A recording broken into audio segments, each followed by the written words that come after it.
semuanya, kembali lagi di podcast Ruang Inspirasi bersama Azana Asia Hotel Cilacap. Perkenalkan, saya Okta sebagai host di episode podcast kali ini. Nah, tentunya di sini Okta juga nggak akan sendirian, akan ditemani oleh beberapa narasumber spesial yang sudah didatangkan untuk berbagi pengetahuan terkait Kota Cilacap ini bersama kita semua di sini. Nah, tanpa berlama-lama, lebih baik kita sapa aja nih. Dari yang pertama yang paling cantik di sini, yaitu ada Ibu Putri Pulansari sebagai Director of Sales and Marketing dari Azana Asia Hotel Cilacap. Monggo Ibu Putri, silahkan disapa Sobat Azananya. Oke, terima kasih Mbak Okta. Di kesempatan ini saya bisa menyapa Sobat Azana di sana ya. Assalamualaikum warahmatullahi wabarakatuh. Salam, Om Swastiastu, salam sejahtera bagi kita semua. Terima kasih Ibu Putri. Nah, selanjutnya kita juga akan kenalan dengan, mungkin dari Sobat Azana sendiri sudah tidak asing dengan Bapak satu ini ya, yaitu Pak Anselmus Ari sebagai General Manager dari Azana Asia Hotel Cilacap. Pak Ari, silahkan disapa Sobat Halo, Azana. Sobat Azana. Terima kasih Pak Ari. Selanjutnya kita juga ada narasumber kita nih yang didatangkan dari Dinas Pariwisata Kota Cilacap, yaitu Bapak Paiman. Silakan Bapak disapa Sobat Azana. Assalamualaikum.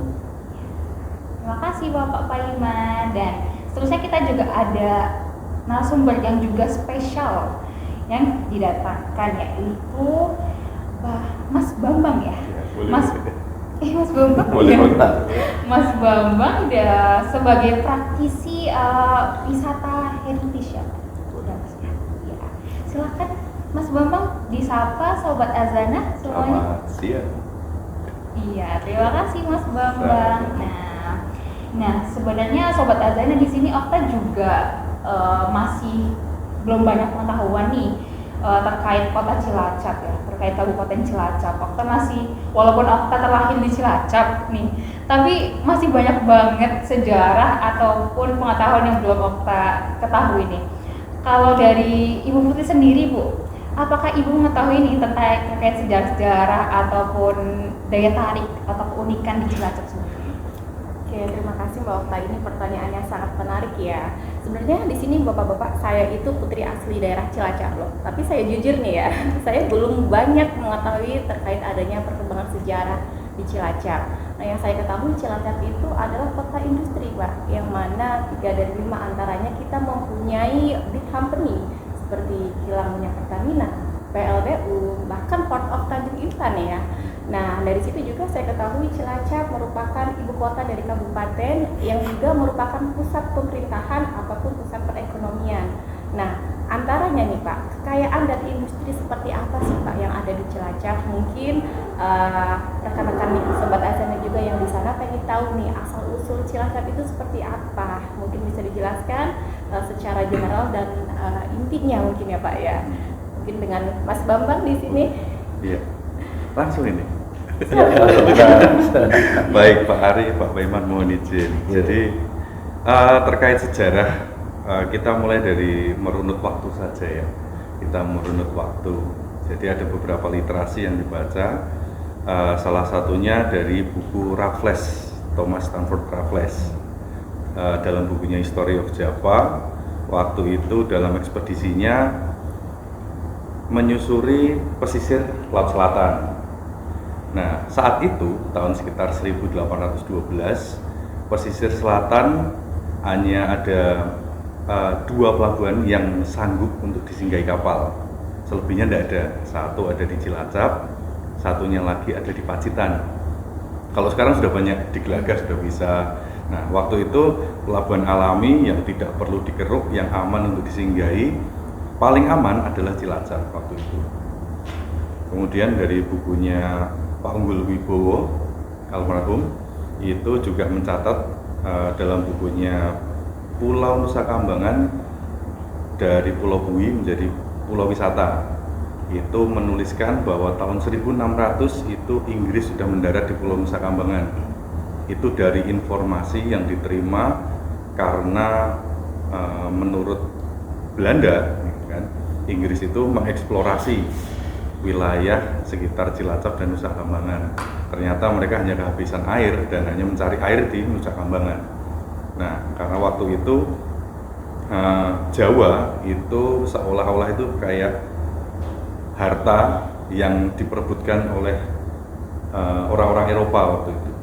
Nah, terus kemudian catatan lagi yang agak muda itu ada di catatan tentang Pacific Science Association. Itu orang yang bernama Yuichi Tokugawa, seorang botanis asal Jepang. Tahun 1929 itu sudah mengunjungi Cilacap, menceritakan keadaan Cilacap seperti apa. Nah, ternyata Cilacap itu sudah memiliki aktivitas pelabuhan yang ramai, tetapi kota yang santai waktu itu. Nah, dari catatan ini ternyata akses Cilacap yang kita duga dari laut, maksudnya untuk ke pelabuhan atau dari darat, ternyata Yoichi Tokugawa itu menggunakan kereta api. Yaitu stasiunnya diperkirakan sekitar di Pangandaran. Terus kemudian beliau menyebutkan Majingklak dan pelabuhan, waktu itu pelabuhan sederhana ya, dermaga, namanya di Kalipucang. Itu disebutkan. Bahkan tahun 1930 setelah mobil masuk ke Nusantara, mobil itu bisa nyebrang ke Nusa Kambangan melalui Kalipucang. Nah, catatan yang agak lengkap menunjukkan bagaimana aktivitas Cilacap itu ada di Kerkop. Jadi yang kita lihat hanya sekarang nisan biasa. Kalau kita telusuri, ternyata Cilacap itu memiliki peradaban yang sangat maju. Contohnya makam tertua di Cilacap ada Theresia van Lutzow. Kita nggak ngerti siapa Theresia van Lutzow, tapi kalau kita googling ternyata beliau adalah seorang sastrawan Jerman. Kemudian ada makam lagi namanya Tonje Polan. Tonje ini seorang perwira militer dan hampir tidak ada Kerkop di Jawa.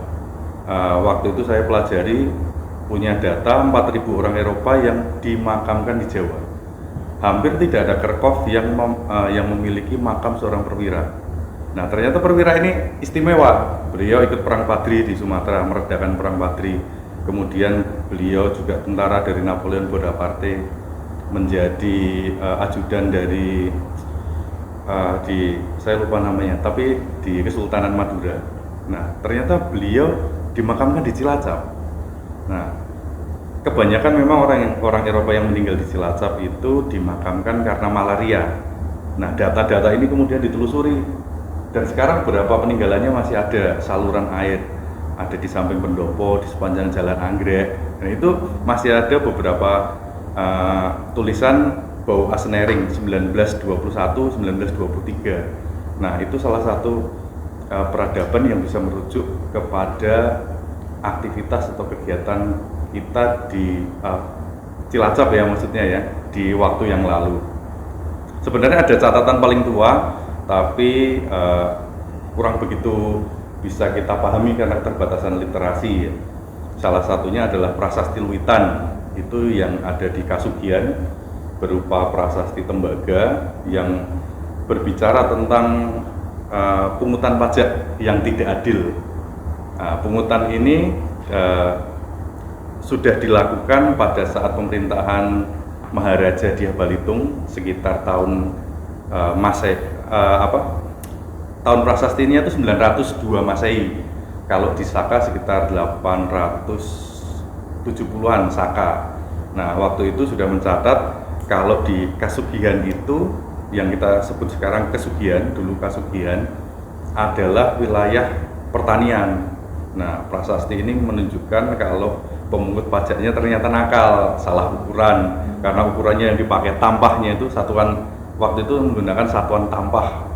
Tampahnya kecil, ya, kalau tampahnya kecil berarti hitungan luasnya menjadi banyak dan pajaknya jadi tinggi. Nah, keluhan ini ditulis dalam prasasti. Kalau sekarang kita bikin status ya, kalau dulu bikin status, bikin curhat ya kan, bikin prasasti. Kemudian ini ternyata menjadi salah satu petunjuk bahwa Cilacap, Kasugian itu sudah memiliki peradaban pada tahun 900 Masehi. Ya, itu sebagian kecil saja. Kira-kira gitu, Mbak Putri. Oke, baik, itu sekilas tapi sangat menarik untuk digali ya. Nah, tadi kan dari sektor industri juga, sektor pariwisata mungkin atau sektor yang lain ya Pak ya. Nah, kalau nggak salah nih Pak, Cilacap itu berjuluk bercahaya atau kota Cilacap bercahaya, benar ya Pak ya? Iya, santai itu. Dan salah satunya juga Cilacap memiliki wilayah terluas di Jawa Tengah, benar ya Pak?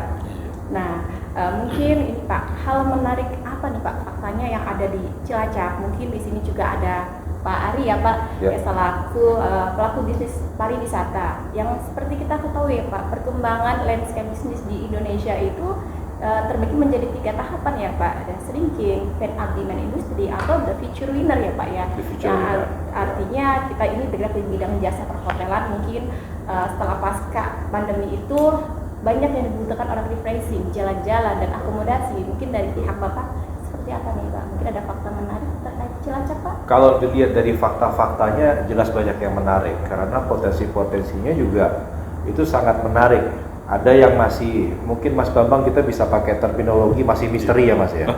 Masih misteri itu dalam artian kita nggak punya data lengkap atau literasi lengkap dan banyak benang merah yang belum kita temukan. Kayak tadi Mas Bambang cerita ditemukan sebuah prasasti dan ternyata di daerah Kasugian itu bisa dibilang kalau tempat perniagaan mungkin bisa ya Mas ya, ada pengambilan pajak, mungkin administrasi juga bisa masuk di situ. Jelas tertulis ya. Ya tertulis di situ kan ya. Nah ini kan perlu ada benang merahnya. Jadi kalau saya menyambungkan dengan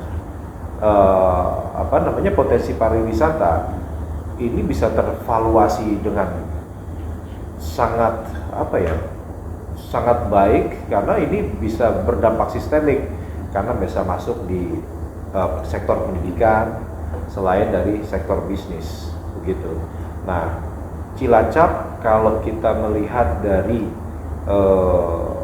potensi-potensi yang ada, ini akan menjadi bukan cuma bercahaya mungkin ya Put ya, ini bisa jadi mercusuar baru ini ya kan, mercusuar baru, destinasi baru yang akan nanti dikembangkan oleh Pemda Cilacap itu sendiri. Ya mungkin nanti kita bisa ngulik-ngulik dikit ya informasi dari Pak Paiman ya dari Disporapar, mungkin juga sudah punya master plan-nya nih untuk mengembangkan Cilacap menjadi kota wisata. Nah ini akan menjadi link and match tentunya ya, dengan majunya pariwisata, kemudian dari bisnis akomodasi juga bisa lebih tergiat lagi. Dan Cilacap ini lebih dari kota yang hanya sekedar bercahaya kalau menurut saya. Kira-kira gitu ya. Jadi Cilacap juga dengan adanya perkembangan pariwisatanya juga Pasti. ikut terbangun juga Pasti, ya. pasti. Karena itu kan akan bersinergi juga dengan daerah-daerah lain. Karena tadi kan Mas Bambang menyebutkan bahwa kayak tadi Kerkhoff, pasti di Pulau Jawa ini juga banyak Kerkhoff Mas ya. Tapi di sini kan yang kayaknya yang tertua, dan pelabuhan pun juga yang tertua ya Mas ya. Dulu pusat perniagaan juga kan, gitu. Boleh izin menambah ya? Ya boleh, silakan. Jadi ini menarik sekali kalau dibilang Iya. pusat perniagaan. Iya. Ada buku menarik, ada 2 buku yang tentang sistem tanam paksa di Banyumas. Oke. Dan satu lagi tentang pelabuhan Cilacap dari Profesor Susanto Yudi. Iya. Nah sebenarnya perkembangan Cilacap itu salah satunya adalah perkembangan yang secara langsung terdampak dari industri perniagaan waktu itu. Oke. Jadi pelabuhan Cilacap itu adalah pelabuhan terbesar ketiga di Pulau Jawa setelah Tanjung Priok di Batavia, kemudian di Surabaya, kemudian Cilacap ternyata. Kalau Demak itu? Demak itu malah waktu sebelum Mataram. Sebelum Mataram. Iya. Itu masih Mataram kuno atau masih peralihan? Masih peralihan karena Peralihan. sekitar tahun 1400-an waktu itu ya. 1400 ya. Jadi Majapahit waktu itu. Nah, kalau angkatan laut terkuat masih Demak. Majapahit. Iya. Kemudian kita kembali ke Cilacap. Tahun 1000 sebelum Jepang masuk, bulan Maret 42, pelabuhan Cilacap itu adalah yang teramai waktu itu, ketiga di Jawa. Karena apa? Karena dari sistem tanam paksa yang diberlakukan di Jawa waktu itu, ekspor gula, kelapa, kemudian nila dari Jogja, kemudian dari Cirebon, kemudian dari Wonosobo, itu lewatnya di Cilacap. Di Jawa yang memiliki akses darat, laut, kemudian kereta api, bahkan dekat dengan pangkalan udara itu adalah Cilacap. Jadi dalam sebelum perjanjian Kalijati di Bandung itu ditandatangani, itu Belanda sudah membuat pertimbangan kota mana yang akan dikembangkan untuk pangkalan ekonomi, pangkalan militer. Jadi pertimbangannya ada dua waktu itu, Ambarawa, Bandung, ada tiga. Jadi Ambarawa, Bandung, atau Cilacap.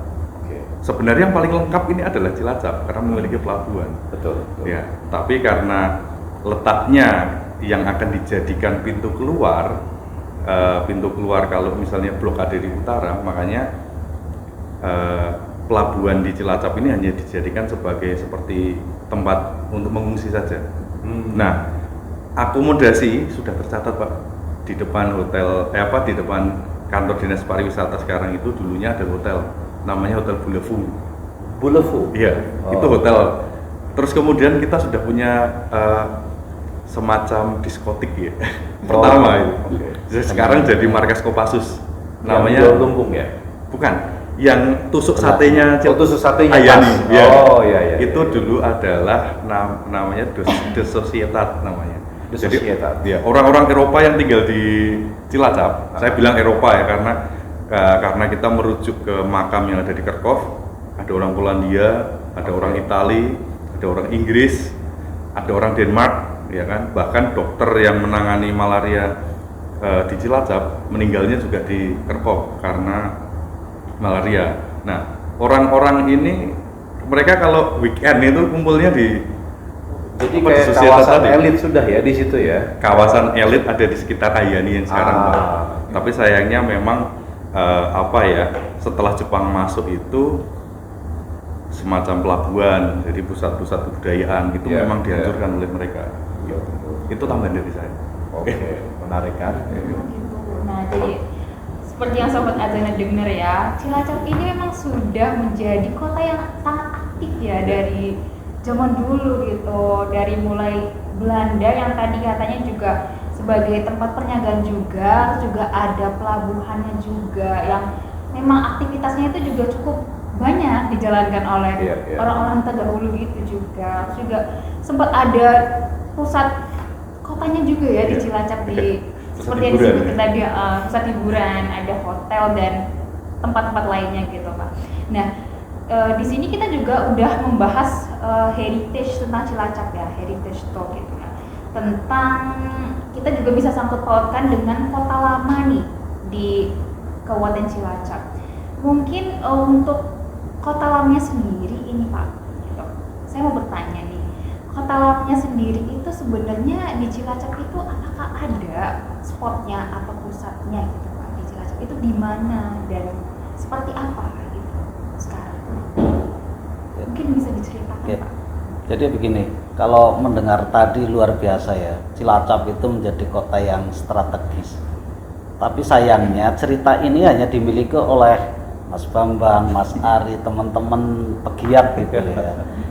Sayang ini, kalau Cilacap yang begitu strategis, kemudian dulu memegang peran penting itu hanya beberapa orang yang tahu.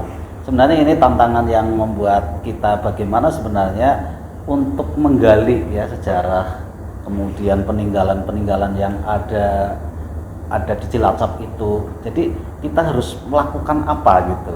Mungkin ini tantangan terbesar bagi kita karena tentu saja kita punya generasi yang selalu berkembang ya, yang mereka juga harus mengikuti dinamika dari sejarah, dinamika dulu Cilacap seperti ini gitu. Nah, ini memang ada tantangan di kita ya, bagaimana cara memberikan pembelajaran kepada generasi muda, memberikan informasi kepada masyarakat tentang Cilacap masa lalu gitu, Cilacap tempo dulu gitu, itu seperti apa.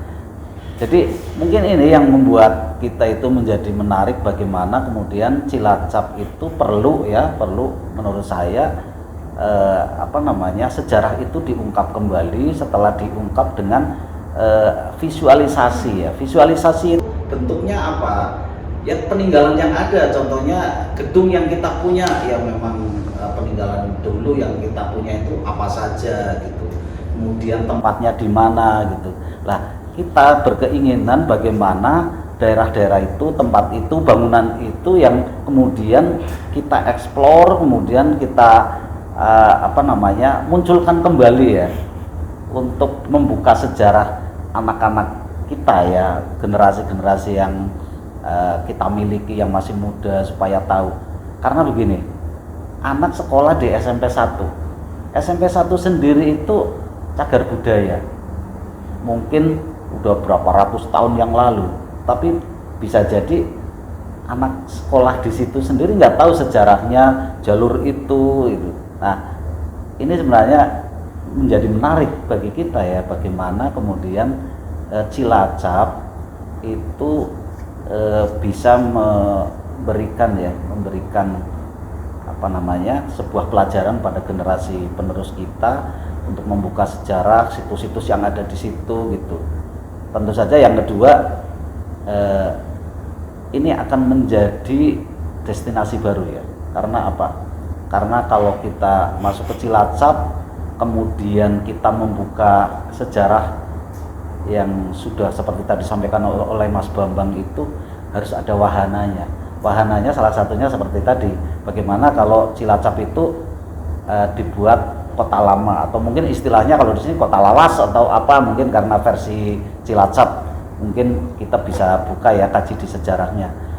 Nah, dari kota lama itu nanti akan menghasilkan generasi kita yang mengerti sejarah, karena wahana itu bisa menceritakan gitu ya. Jadi kayak orang masuk ke gedung Disparpora ya, kita punya, kalau kita nggak pernah mempelajari, kita nggak pernah belajar tentang kantor itu dulunya apa, kita biasa-biasa saja. Tetapi menjadi istimewa kalau di situ sudah menjadi tempat kota lama yang dieksplor memang untuk kepentingan pendidikan, pembelajaran. Orang masuk ke dinas Disparpora itu rasanya sudah berbeda. Kalau dulu Mas Bambang, Disparpora itu apa? Itu dulu kantor asisten residen. Berarti kayak kabupaten gitu apa? Iya, kantor mirip. Jadi waktu itu kabupaten itu punya dua kepala pemerintahan. Iya. Kalau yang lokal namanya bupati, kalau yang dari Belanda untuk mengawasi keuangan itu namanya asisten residen. Nah, kantornya itu yang sekarang kita Asisten temui. residen. Iya. Jadi kalau kita sekarang ya masuk ke dinas pariwisata itu rasanya biasa-biasa saja. Iya. Tapi besok kalau udah ini dibentuk menjadi kota lama dengan suasana yang menggambarkan masa lalu, masuk ke situ sudah menjadi ke kantor asisten residen gitu. Jadi ini yang sebenarnya yang ingin kita bangun, kita angkat, menjadi Cilacap menjadi kota yang menarik gitu, Mbak. Gitu Sobat Azana semuanya. Jadi di Cilacap ini banyak peninggalan gitu ya tadi ya. Juga banyak hal-hal menarik juga tentunya dari segi cagar budayanya ya. Cagar budaya kita juga ada beberapa tempat seperti tadi yang disebutkan oleh Pak Paiman itu di SMP 1 yang sudah menjadi cagar budaya juga. Itu juga menjadi peninggalan dari masyarakat Cilacap terdahulu gitu. Dari Bu Putri mungkin ya.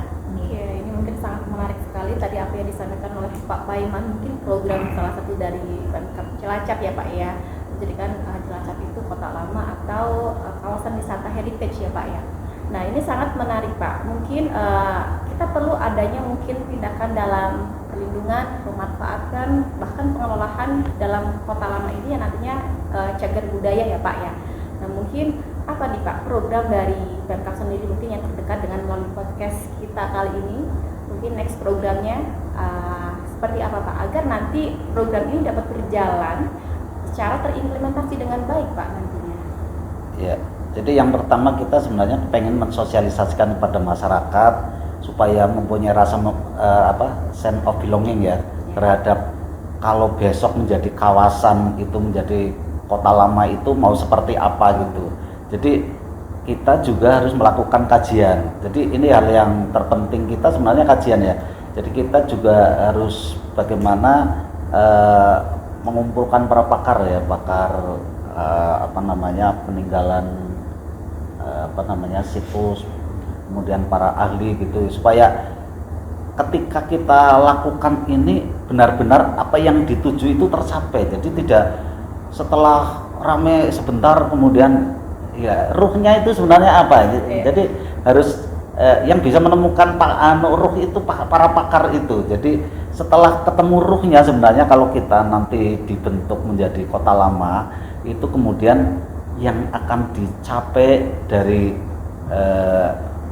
kota lama itu untuk seperti apa gitu.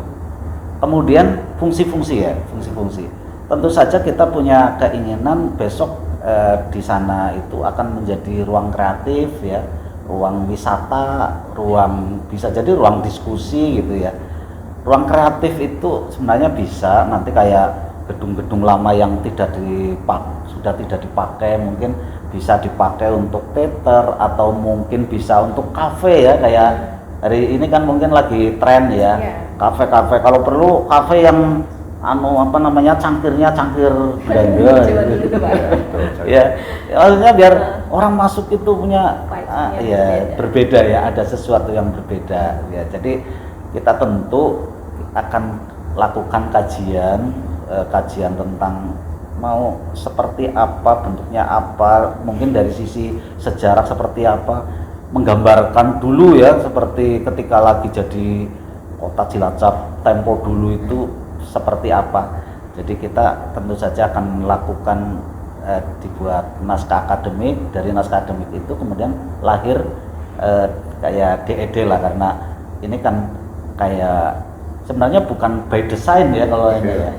Sebenarnya bukan by design karena kota itu sudah terbentuk gitu, tetapi by design itu karena bagaimana mendesain mengembalikan kalau tadi katakan itu katanya dikembalikan ke hitoknya awal itu kota yang lama seperti ini. Jadi kita juga bisa menikmati karena kita itu punya kewajiban bagaimana mengembalikan originalitas peninggalan itu. Jadi kalau tadi kemarin diskusi sama Mas Bambang, kita hanya punya berapa dari 100% itu dari data yang ada 30%. Nah, hanya 30%. Jadi mungkin 30% itu akan diangkat menjadi sesuatu yang istimewa, walaupun tidak, kalau penuh tidak mungkin ya, karena eranya kan sudah berbeda.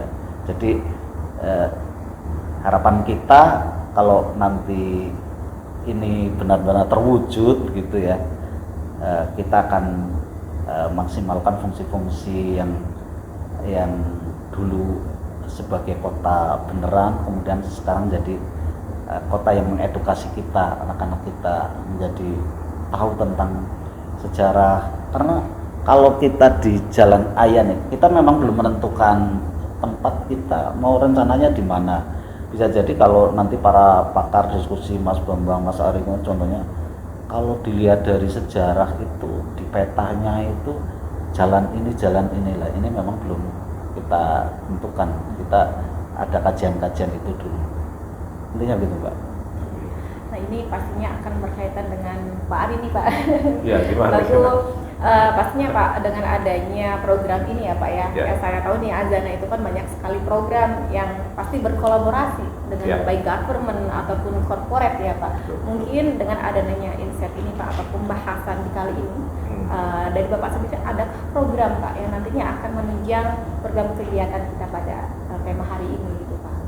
Ya, kalau Azana itu kami itu lebih cenderung kepada hal-hal yang bersifat kolaboratif memang, karena memang segala sesuatunya kalau kita lihat dari setelah COVID itu, the new business modelnya memang harus collapse, itu pasti ya, dengan kolaboratif itu tadi.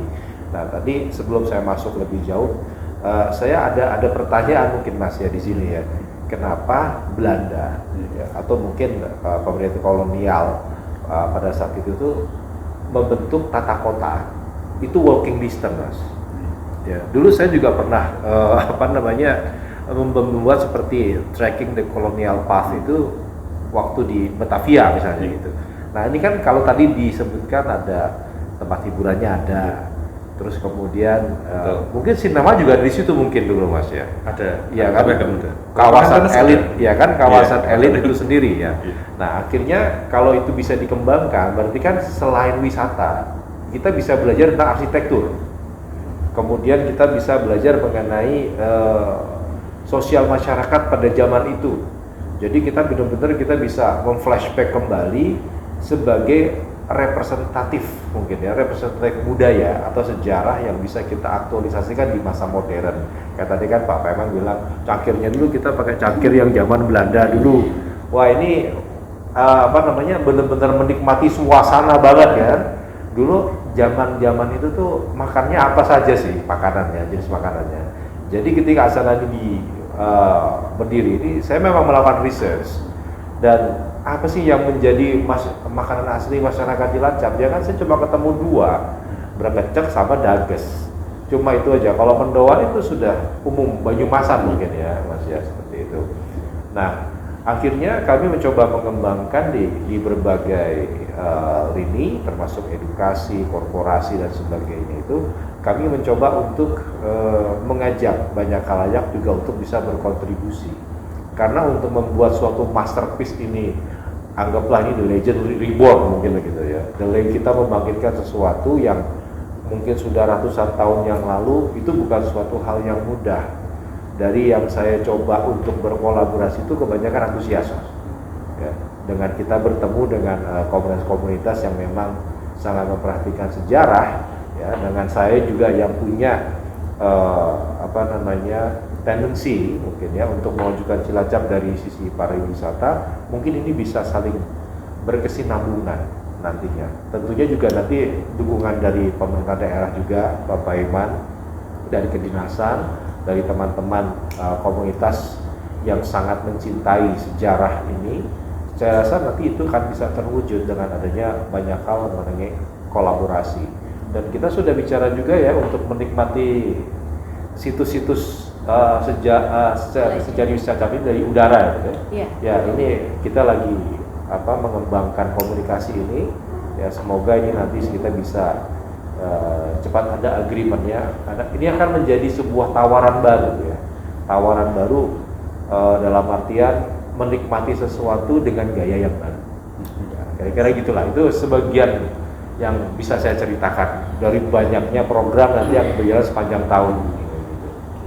Nah tadi menyangkut membahas terkait kontribusi ya Pak ya? Ya, kontribusi. Nah, kemudian dengan adanya pengembangan yang menyangkut revitalisasi pemanfaatan vital kembali ini ya Pak ya, itu kan perlu adanya suatu pengembangan. Nah seperti itu Pak, yang memberikan kontribusi kepada kota Cilacap ini jika kita dijadikan kota lama kayak gitu kan. Nah mungkin menurut saya nih ya Pak ya, apa yang dijadikan sebagai ikoniknya Pak? Menurut saya adalah brand yang dimaksud di sini yaitu hal yang paling mendekati apresiasi dari masyarakat, yaitu suatu dalam hal ini konteksnya pariwisata Pak.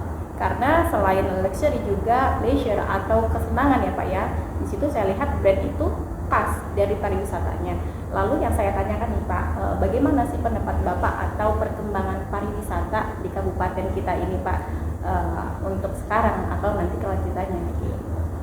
Jadi begini, ini bagian dari salah satu pengembangan destinasi baru ya Cilacap ya. Selain kita memang sudah punya wisata laut ya, wisata laut kita masih berupaya, mudah-mudahan dalam waktu dekat kita bisa melakukan penataan ya. Mungkin polanya penataan bisa langsung kerjasama dengan pemiliknya atau mungkin kita akan kerjasamakan. Jadi kita akan membuat trek baru wisata Cilacap yang mungkin tidak harus lama ya. Contohnya trek baru itu sebenarnya sudah bisa dilakukan Teluk Penyu, kemudian nanti kalau sudah jadi ada contohnya Kota Lama, terus pakai wisata laut ya, jadi kita punya kapal Banawa, kita bisa ke Kutawaru ya. Di Kutawaru itu juga nanti akan melihat potensi Cilacap mulai dari pabrik Pertamina semen itu bisa dilihat di situ ya. Bahkan kalau malam sampai di Kutawaru itu bisa menikmati kayak di Singapura ya, view-nya. Singapura ya Pak ya. Iya, Cilacap jadi aja. view-nya maksudnya. Jadi setelah itu kita sebenarnya juga punya potensi lain ya, potensi lain contohnya kita lagi sedang kembangkan contohnya kayak wisata di Thailand, Rumah Apung gitu. Rumah Apung sebenarnya sekarang sedang proses ya, swasta sedang melakukan ini. Kalau jadi insya Allah menjadi satu kesatuan. Belum kalau ke utara lagi kita masih ada di Jeruk-Legi contohnya Havana Hill sebagai pendukung ya. Bahkan kalau Havana Hill hari ini kan memang lagi ngetren, kalau Cilacap pasti biasanya sampai ke Havana Hill.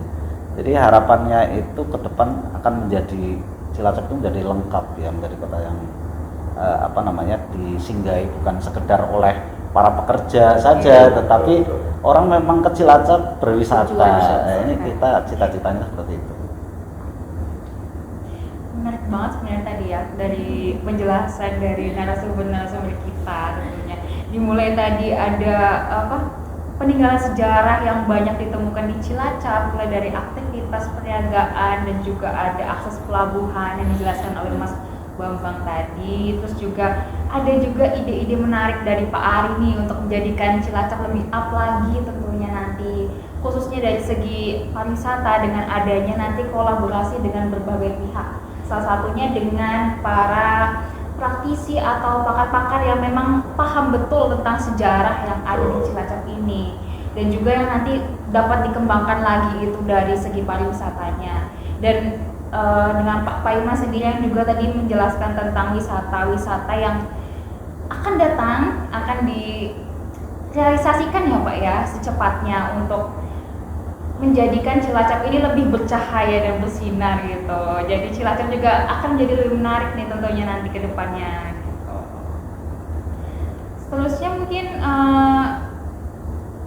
dari Bu Putri mungkin ada mau bertanya lagi nih Bu, mungkin ada yang mau ditanyakan lagi, penasaran nih tentang apa lagi sih yang bisa digali dari Cilacap ini, khususnya untuk meningkatkan sektor pariwisatanya ini, dan menjadikan wisata dan kota Cilacap ini lebih hidup lagi nantinya. Oke, sebenarnya ini last question untuk saya ya, untuk pertanyaan terakhir dari saya. Jadi harapan dan upaya seperti apa sih mungkin dari Pemkab Cilacap atau pelaku industri pariwisata nih ya Pak, ini Ya. Pak Paiman gitu kan. Yang di sini apalagi khususnya di generasi muda seperti saya nih. Nah, agar nanti kami sebagai generasi muda juga ikut bisa mempromosikan dan mempunyai kesadaran diri terhadap program Kota Lama atau Cilacap ini berkawasan wisata kayak gitu Pak. Oke, dari mana dulu? Silakan Pak. Mas Bambang dulu, Mas Bambang. Mas Bambang, silakan Mas Bambang. Baik, harapan saya ya, kayak biasanya membawa kelompok-kelompok kecil. Jadi kalau di Surakarta itu ada Surakarta Walking Tour. Ya, selamat Ya, terus kemudian di Jogja ada komunitas malam museum. Jadi membawa kelompok kecil, terus kemudian mengunjungi tempat-tempat sejarah, terus kemudian pay as you wish. Nah, dalam perkembangannya Cilacap ini banyak sekali disayangkan tentang cagar budaya. Harapan saya, siapapun itu, pemerintah atau masyarakat atau pelaku itu lebih memperhatikan undang-undang cagar budaya. Yang kita tahu sekarang Cilacap salah satu cagar budayanya apa? Masjid Agung. Di dalam Masjid Agung sama sekali hampir tidak ditemukan unsur cagar budayanya. Padahal betul Masjid Agung itu adalah cagar budaya, tapi sekarang sudah modernisasi. Karena apa? Dalam pelaksanaannya tidak memperhatikan undang-undang cagar budaya. Terus kemudian ketika saya membawa ke Kerkov, tiap hari ada sesuatu yang hilang.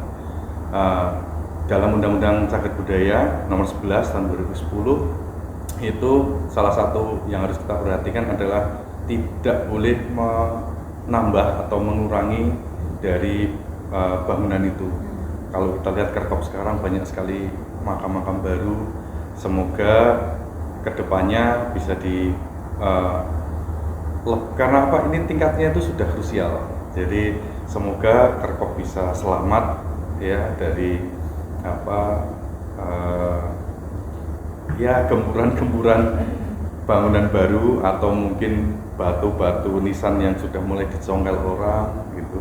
Nah, harapannya supaya kedepannya kita bisa lebih menjaga lagi, merawat, dan ya itu cerita buat anak cucu kita. Itu aja. Kalau kita berharap para stakeholder pariwisata semangat ya ke depan agar Cilacap ke depan lebih maju lagi, terutama di sektor pariwisata. Jadi tentu harus kerjasama antara dinas, kemudian para stakeholder, para pelaku wisata yang sebenarnya di Cilacap lumayan banyak dan profesional gitu ya. Cuma hari ini masih banyak yang di luar Cilacap. Jadi saya berharap teman-teman bisa kembali ke Cilacap membesarkan Cilacap. Ya, kalau dari saya ini singkat dan sederhana saja. Jadi pertama kita lewat program Azana Goes to School atau Azana Goes to Campus yang sudah kita lakukan masuk di tahun ketiga ini, dan sudah banyak sekali yang kita ajak kerjasama atau berkolaborasi. Dan dari antara kegiatan-kegiatan itu pasti saya akan bicara mengenai soal revitalisasi budaya, dimulai dari anak-anak sekolah. Ya, seperti contohnya kayak kemarin ada salah satu buku yang dibuat Mas Riyad itu dari Komunitas Cilacap History itu mengenai komunitas Tionghoa yang ada di Cilacap. Ya kita berikan aja buku-buku itu, minimal mereka tahu dulu lah. Mereka tahu, dan habis itu kita mulai lagi kembangkan ketertarikannya. Ya. Ketertarikan itu juga bukan hanya sekedar konsep, tapi kita ajak ya ke tempat-tempat, situs-situs yang mungkin masih bisa tertangkap ya Mas ya, yang bisa kita lihat, oh ternyata dulu pernah kita temukan semacam prasasti misalnya. Ini mulai dari gedung Disporapar ya Bapak Imannya, ini kan juga punya value sejarah yang sangat tinggi. Terus kemudian ada lagi beberapa rumah tua yang ada di situ. Nah kemudian trekkingnya sampai di mana sih? Nah, mungkin kita bisa bercerita lagi tentang kenapa benteng Pendem itu ada di situ, dan kenapa benteng itu harus dekat sama laut. Ya, banyak sekali pertanyaan-pertanyaan yang itu bisa menceritakan kembali apa sih yang ada di Cilacap pada zaman dahulu kala itu. Kalau saya bicara mengenai dengan komunitas pecinta sejarah tadi malam itu, ada perbedaan mungkin ya Mas Bambang ya antar sejarah dan budaya. Ya karena ini akan punya terminologi dan penjelasan yang sangat berbeda. Benar kata Pak Waiman tadi, kita perlu ada riset mendalam. Mungkin kita juga harus datangkan pakar arkeolog mungkin ya. Mungkin nanti setelah dia eskavasi Mas ketemu lagi prasasti yang mungkin sudah ribuan tahun yang dulu bisa keluar lagi begitu. Nah memang perlu ada konsistensi dan komitmen yang sangat tinggi supaya masyarakat di Cilacap ini juga sadar bahwa sejarah itu sangat penting ya, karena ini akan bisa menggali jati diri dari warga Cilacap itu sendiri dan akan menambah value-value dari sosial kemasyarakatannya. Kemudian mungkin nanti akan naik lagi ke strata-strata selanjutnya. Saya rasa itu aja sih harapan saya. Ya dari penjelasan harapan dari narasumber kita tahu di sini bahwa penting sekali untuk masyarakat Cilacap ini paham atau aware dulu terkait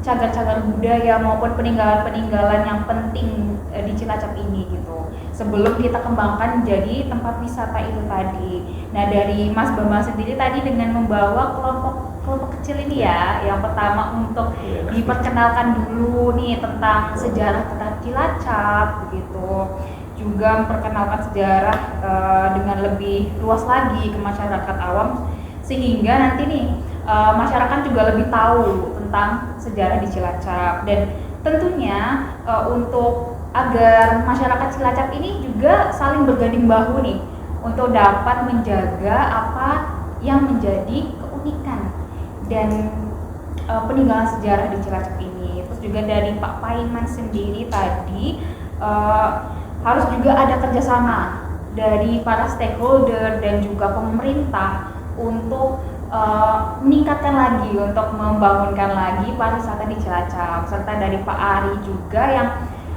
sudah banyak mengimplementasikan beberapa kegiatan untuk meningkatkan kesadaran wisata ini di Cilacap. Contohnya dengan kolaborasi tadi, dengan adanya program atau kegiatan Azan Agustus School ya Pak ya. Azan Agustus School. Jadi dengan langkah kecil sedikit demi sedikit kan juga membantu nih anak-anak sekolah dari yang SMA maupun SMP ini lebih mengenal tentang sejarah Cilacap dan juga apa sih daya tarik dan keunikan dari kota Cilacap sendiri. Gitu. Iya. Nah, dengan adanya ini juga masyarakat Cilacap dan juga Kabupaten Cilacap juga akan terbangun juga jati dirinya lebih kuat lagi dan lebih terpandang itu mempunyai ciri khas atau kekhususan gitu ya.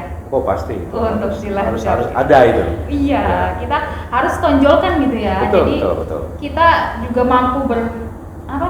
mampu bersaing juga dengan kota-kota lainnya yang Harus. memang Iya. banyak untuk dari Optimis. segi Iya. Harus optimis. ininya. Iya. Iya.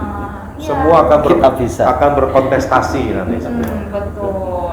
Kita juga pastinya nggak boleh ketinggalan dong Cilacap ya. Iya, harusnya. Kita harus mulai nih dari sekarang gitu, dari generasi dini nih, dari TK-TK kita juga harus mulai ajarkan tentang sejarah-sejarah di Cilacap sehingga nanti kita juga untungnya di kita juga gitu, makin banyak wisatawan yang ke Cilacap dan makin Cilacap makin terbangun nantinya gitu.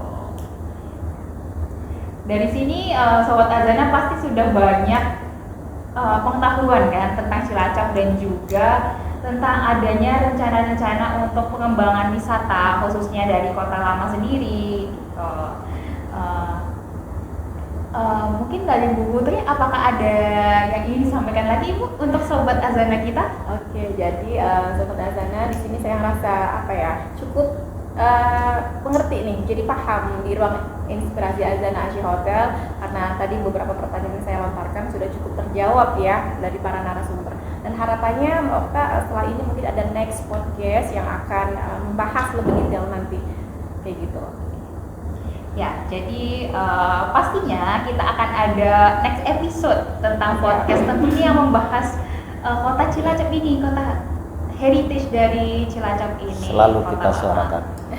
Nanti kita pasti akan kembangkan lagi podcastnya untuk membahas hal-hal seperti ini yang tentunya penting. Selanjutnya terima kasih Sobat Azana semuanya yang sudah bersedia mendengarkan talk kita hari ini terkait Heritage Talk dari awal sampai habis ya. Terima kasih dan sampai jumpa lagi di episode selanjutnya terkait topik-topik yang lebih menarik lagi tentunya. Terima kasih. Assalamualaikum warahmatullahi wabarakatuh. Terima kasih.